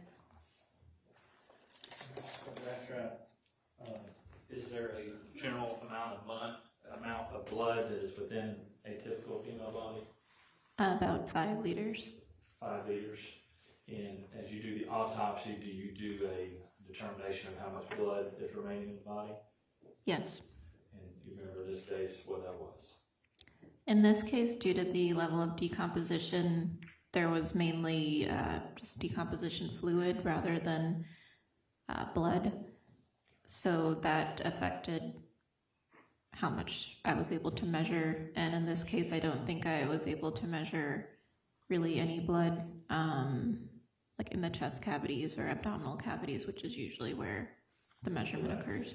Okay. And so that indicates to you that, I mean, it sounds horrible, I know, but I mean, she bled out almost completely of her blood leaving her body. Is that fair to say? I wouldn't say that exactly, because due to the level of decomposition and in death, I mean, blood settles in the tissues, and it's not necessarily all pooled into one area that can be measured. But you are comfortable saying, I think the word lots of blood would result from all these injuries, correct? Yes. Okay. And if someone is, as far as the distance someone had to be to inflict these sharp force injuries, do you have anything that would indicate that they'd be anywhere otherwise than right next to the body? I would say close distance, yes. And if committing all these injuries to this body, that person, well, it would be cast off and blood coming out of the body such that it would almost inevitably be on that person, correct? Yeah. And also inevitably, wherever that took place, you would anticipate finding a large pool of blood consistent with someone having been stabbed 81 times, assuming it happened in one place. Yes. And of course, assuming that place was not destroyed thereafter, correct? Yes. As far as the amount of pressure it would take to cause these injuries, is it fair to say it would take more than simple pressure? In other words, there had to be some force used in order to cause these 3/4 1 inch wounds on Ms. Couch? Yes. Okay. And as far as you said that you don't believe that scissors would be the weapon because of what? Mainly due to the shape of the defects. Typically, scissors, especially if they're in a closed configuration, would be more like of a triangular shaped wound, whereas these stab wounds in particular kind of had more of a typical appearance of a knife. Well, and as far as the burn marks that you saw, is your work able to tell us at all what caused those burns? Other than fire, no. Fire, obviously, sure. The source of the fire, I guess, is what I'm asking. Did you find any indication of gasoline, lighter fluid, oil, anything like that? I didn't detect any accelerants, but I'm not a fire expert. Arson investigator. Yes. You recall when you opened up the body bag, you recall the smell of gasoline? I don't recall. Okay. In your work, do you smell anything at all anymore when you're doing an autopsy? I mean, the smell of decomposition mainly. Okay. And you're used to that, you smell that all the time? Yes. And you said that the sheet that's used to capture the body, sometimes that's used to collect fluids. Is that correct? Did I hear that right? I mean, it can kind of act as an absorbent. and that's what we want to get. The reason why that would be done, because that actually absorbs fluid because of the nature of the material it's made of. Yes. And gasoline being the liquid, if it came in contact with that, would you expect it to be absorbed by that material? Sure. Yes.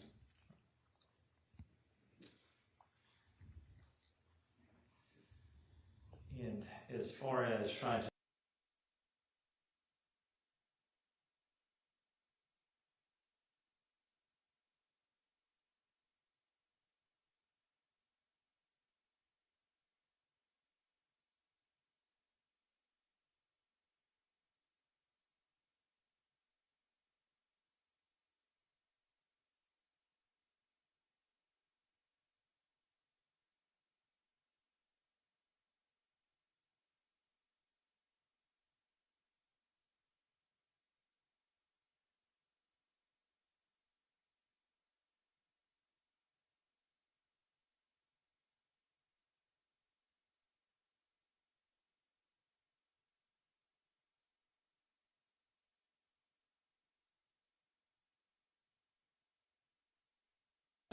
was there any request that anything be tested as far as the fingernails in this couch?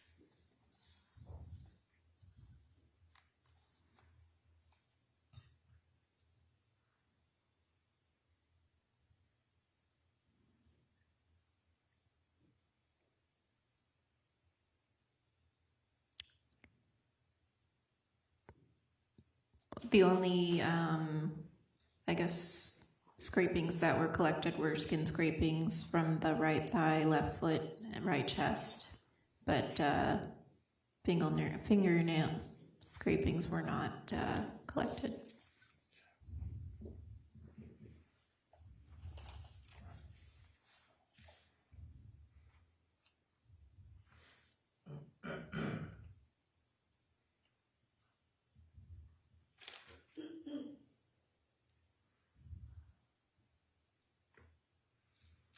And I understood you to say you are certain that the body was not consumed in a fire prior to death because there's no soot in the lungs. Is that correct? In the airways, yes. Okay. And if the body were, we know there was some burning done to the body, some attempted burning at least. You don't have any indication that even that burning that was done went into her lungs. Is that correct? There's no indication of that, no. And when did you do the autopsy? What day was that? August 23rd, 2023, At what time? 10:30 in the morning. 10:30 a.m. on August the 23rd? Yes.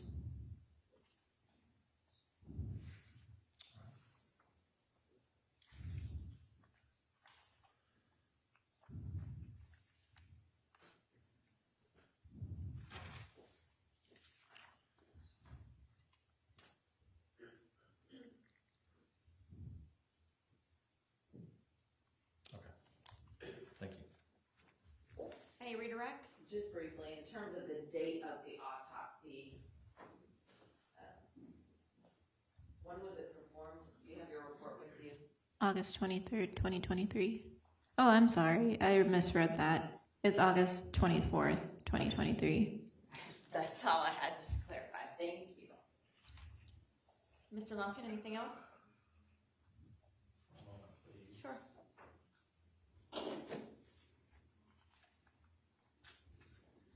Well, that is 10:30 a.m. on the 24th. Yes.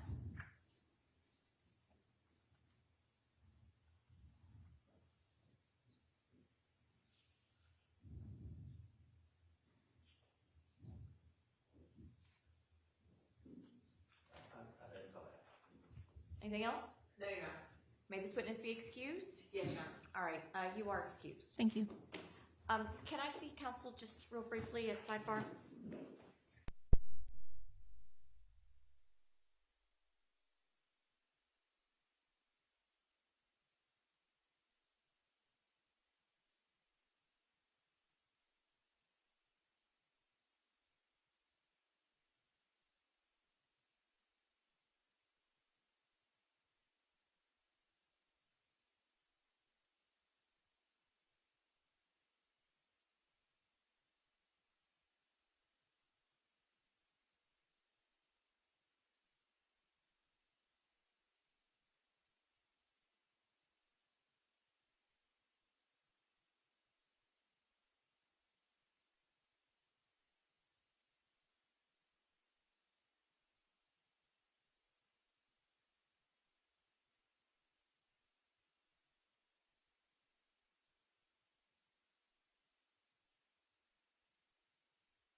Thank you, ladies and gentlemen. That, I needed to talk with them about scheduling to kind of see where we are with the trial, have an objective in mind. So what I'm going to do is I'm going to ask you guys to be ready to go at 9 o'clock tomorrow. You are going to have an early lunch tomorrow, okay? So kind of plan your dietary routine around that, please. I'm going to give you a lunch kind of around 11 tomorrow so that we can kind of do some things that we need to do that don't have breaks. You've heard more, you've seen more. You can't talk to anybody, you can't post anything, can't do any research.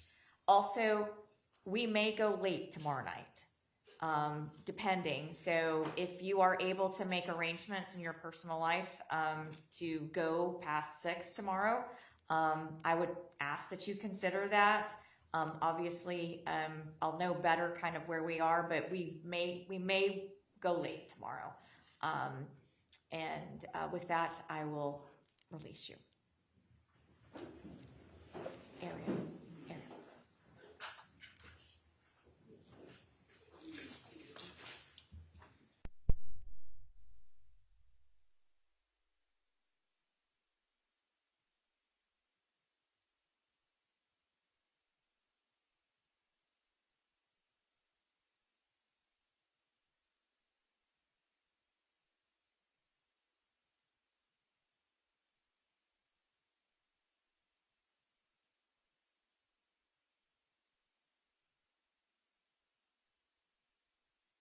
Everybody have a seat. We are going to attempt to do the charge conference right now, recognizing our court reporter will be exiting at 6. I've given you guys a draft. The first thing I'd like for you to look at is the verdict form that I have prepared.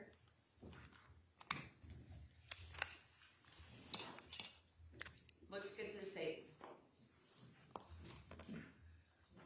I will continue my effort to ask the court to consider putting 2 dashes there as opposed to 1, as each count, or at the very least. What do you mean? So where it says, we the jury find the defendant blank, appears as though they're supposed to put 1 word in there, opposed to the option of 2 words. Well, if that's the case where I have them write their name for the foreperson, how would I mean, a blank is a blank. But thank you, I appreciate that. Sure. And as an alternative, to give the court another option, I'd ask you to make it twice as big as it is. I think there's a subtle, however subtle it may be, but a subtle variation that I don't want to suggest that's only big enough conflict. We don't care, Your Honor. All right, I'll extend the line. I will tell you though, if they write something other than guilty or not guilty in here, it'll be, okay. All right, moving on. That's the verdict form. Anything else? The verdict form. All right, let's go to the jury charge. What I have done, I have removed some punctuation marks from standard charges, like the punctuation of parentheses. I have at times, when there is a list, added a semicolon if in between the listed items, because I find that annoying. I have removed all of the female pronouns. Italics means I intend to delete it. And stipulation 1.30.1.12, I have modified for readability. Now, let's go. Page 1. 1.10.10, I will delete what is in bold. The headings are just there to help you guys see what it is. And also, I will give you guys tonight if you want to come back tomorrow and say, hey, I missed this. All right. Any problem with 1.10.10? No. All right. Any problem with 1.20.20? No. Any problem with 1.20.30? No. Any problem with 1.20.10? I will direct your attention to paragraph 1, 2, 3, 4. I do not believe a defense has been raised that would apply here, so I would suggest deleting that. We agree. Oh, it's talking about an affirmative defense. That's So correct. the language I have in italics. When the defense has been raised, certainly, but not an affirmative defense. Okay, all right. All right, great. 1.20.20 is Graves. No objection. There's no objection. I never object to that. Okay, great. That's in there then. You asked for it, so you're good, right? Yes, ma'am. Excellent. 1.30.10. I made a mistake. I would like to delete or the equivalent such as depositions. I don't think that applies. I do think there is stipulations of the attorneys. We do have that, which you guys need to give me, and I have not taken judicial notice of that, of anything. That is correct, so just keep the language about stipulations, and we will have that written stipulation by tomorrow. Great, thank you. And if you add something to it, which reminds me, I need to put on the record what happened at sidebar before I release the jury. I was talking about scheduling and when to do the charge conference and what we thought we were going to have tomorrow. Anything y'all want to put on the record about that? Okay. 1.30.20, I need to know if you want the long or the short. I think I usually tend towards the long, but I don't really care. I think I asked for the long version, but I know that covers what I want, so I asked for the long version. That is what we will do, the long version, which will get us all the way over to page 5, 1.31.10, credibility of witnesses. Fine. 1.31.20, that is not a charge anymore, Mr. Lumpkin. Okay. They change twice a year. I'm sure it was a good one. All right. 1.31.40, the state asked for this. We can take that out, we'll withdraw. Okay, I agree. 1.31.45, I put that in there as, it's kind of in my form. Do you guys, anybody want it? I'll defer to the defense. Out of caution, let's leave it in there. Well, I'll give you one of the other, which, Either one. I would say the first one. that is what we will do. 1.31.90, single witness corroboration. Yes, please. No objection. All right, 1.32.10, we will talk about that tomorrow, but I've got it in here just in case, okay? 1.30.12, this is the stipulation. I kind of modified it for readability. The only stipulation I know about from your proposed charges is that you're stipulating to Exhibit 1. That is correct, and that is included in the written stipulation. Since we are going to modify it a little bit further, I think ultimately you can copy and paste what the written stipulation is into the charge. That's what I will do. Anything else on that, Mr. Lumpkin? I don't think you have to refer to any of it specifically. I think just tell them what it is and they'll have stipulations with that. Or we can do it that way, it doesn't matter. All right, then I will say, If you want to just label the exhibit numbers, that's fine, but I will say the parties have entered into a stipulation that's been approved by the court about Exhibit 1 and then anything else, and I'll just do it like that. I'll check with y'all before I give the charge.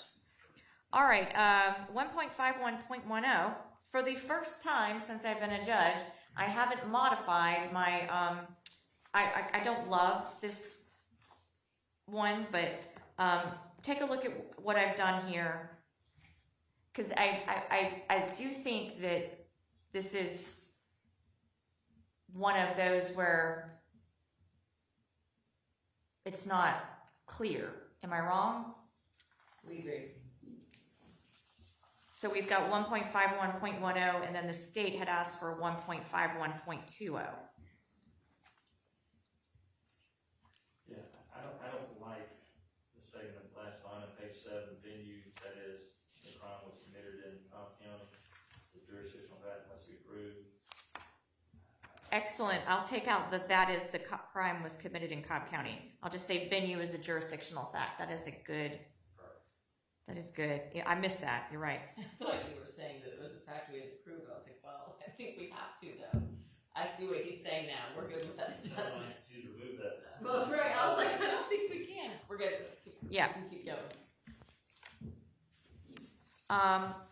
1.51.20. Obviously, I won't write criminal. The heading of criminal homicide won't be in there, but that is the pattern on venue special circumstances. Okay. And then we got 1.41.10 definition of a crime. I don't think any of these are an omission to act or criminal negligence. We agree. So I will take that out. 1.41.10 is intent, and then we get down to the specific intent language, which I had in italics because I don't think it's appropriate here, or am I wrong? We agree. I was not going to give that. You agree? I mean, there is a specific criminal intent for malice murder, but I don't think that this. Which is why I'm not giving that part. You don't give it if you have to be careful and not give it if it's a specific intent crime. All right, 1.41.11, that is something I normally give, but y'all didn't ask for it. Do you want it or no? Let's put it in there. You got it in there already. Sounds good. The state? That's fine. Okay, 1.43.30, No objection. okay. You asked for it, so right? Yeah, that's fine. Okay, 2.10.10 is malice murder. I've got some stuff on, I've got various parts in, oh, this is where I may have added semicolons on my list. The language about without justification, without excuse, or without mitigation, I don't think that those are applicable here, but otherwise it looks good. And then, Remove that.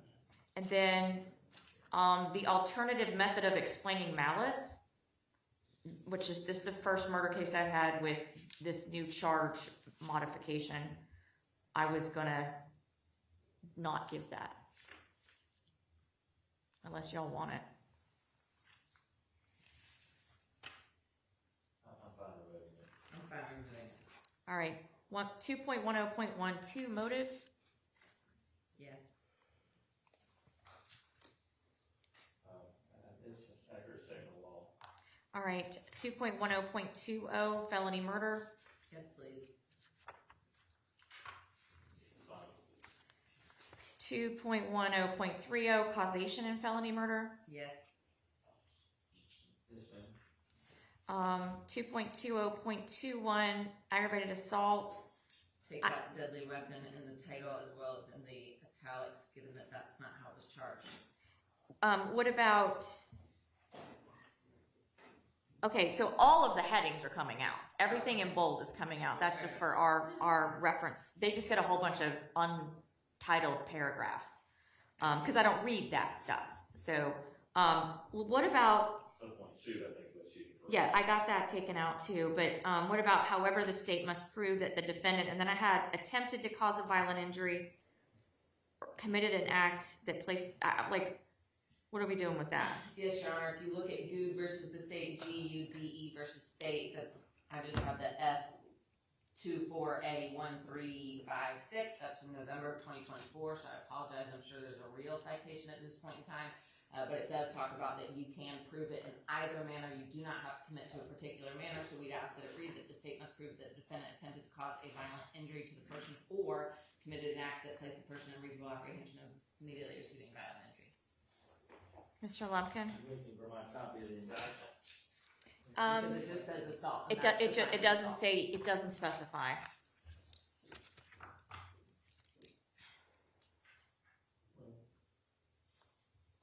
It just said made an assault. And that's the definition of assault, either or. It says with an object or instrument which was used offensively against persons like results to bodily injury. Well, that's the offensive weapon part, but in terms of the assault itself, it just says assaulted another person. I got you. And what's your suggestion, just the first sentence? Both of them with an or in between because assault is defined as either or.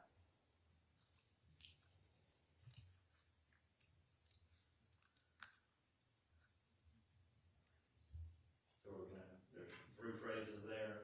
However, the state must prove that the defendant attempted to cause a violent injury to the person or committed an act that placed the person in reasonable apprehension or fear of immediately receiving a violent injury. I might put a comma before or, the first or.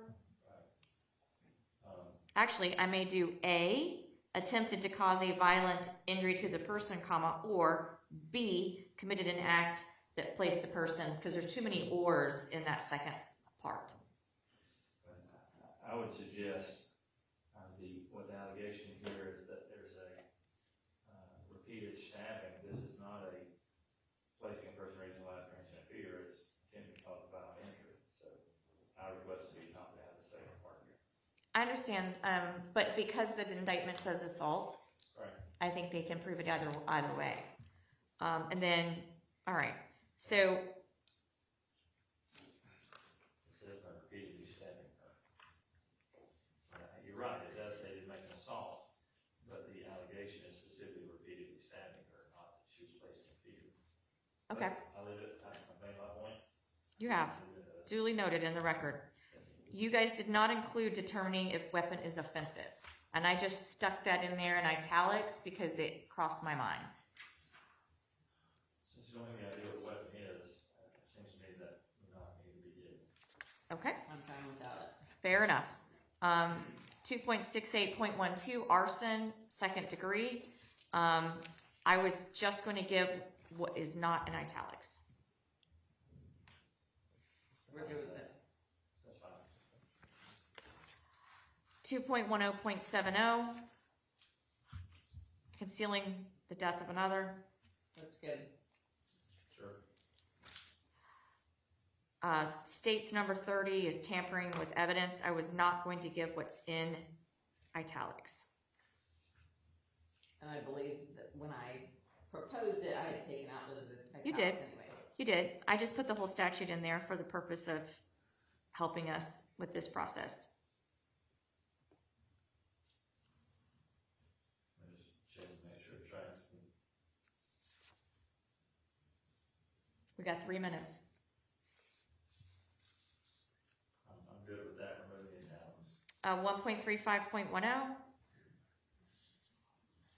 I don't think that really applies. you asked for it. I'll withdraw. And does that mean you also withdraw 1 point? No, we need identification burden of proof. Okay, got it, thank you. I was gonna take out all the language about party to a crime, That's fine. because he's not alleged to be a party to a crime.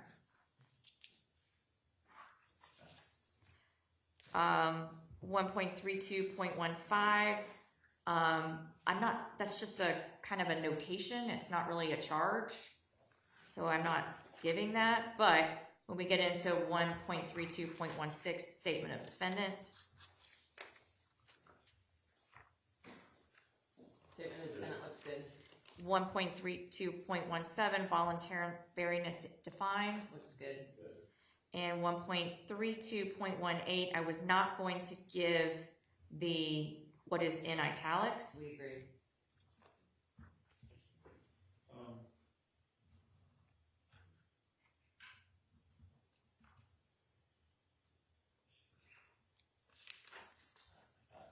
If that's part of the standard chart, I suggest leaving it. I'm not going to give what's in italics. If you want to make a record on that tomorrow, you can. 1.32.19, Yes, please. Fine. 1.32.21, I have taken out wrote or signed because that's not an issue in this case. Agreed. In subsection 2, Fine. okay. 1.32.40, burden of proof as to rights. Yes, please. Perfect. 1.32.50, Looks good. And then of course we can take out italics. I was going to take out the italics. 1.32.60, this is, this charge is omitted because it's adequately covered in the other one, so I'm not giving it. 1.32.70, there's no confession. Yeah, well, sorry. That's the defenses. And, It's in my pattern list, but yeah, I take that. and I put in bold for you, if you want to look at it later, the part that says it doesn't apply to admissions. So I'm not giving that. And expert witnesses, the state wants the 11th Circuit part. It's just shorter, but I don't care all that much. I'll defer to defense counsel. The 11th Circuit part's at the bottom. Okay.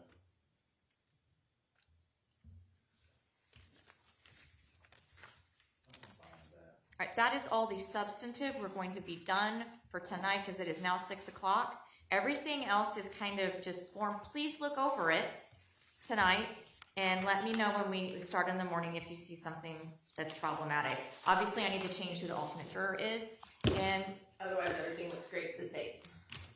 you're out. Go. Off. Run. 6 o'clock on the dot. I'll buy my computer. Run. Run, don't walk. Thank you, Ariel. And Ariel's agreed to stay as late as we need tomorrow. Yes, well, it's And very we're just gonna talk about some scheduling things, so that's why it's not on the record. In the event we get this case to the jury, my inclination is to let them stay as late as they want. Mr. Lumpkin, do you hear that? Yes, ma'am. Just think about that, and you can ponder it tonight and tomorrow. Let me know what your thoughts are, but that's kind of what my inclination is. If they tell me they're done in a certain time, or if we start getting peppered from them to go home, that's fine. But if they want to stay, I'm just gonna let them. And y'all might not have to be here Tuesday. I mean, I'll be here Tuesday no matter what. We'll do, but I'll be somewhere. All right, thank you guys for your patience today and for powering through. I really do appreciate it. One more thing, I'm so sorry. The MDJ may be submitting a Rule 22 for closings. They reached out about when it would be, but I'm just gonna let y'all know that. They haven't submitted anything yet.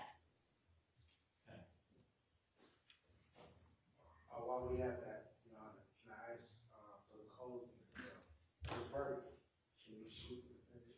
For the verdict, if we get a verdict, you may shoot the defendant. Thank you. Is he, Well,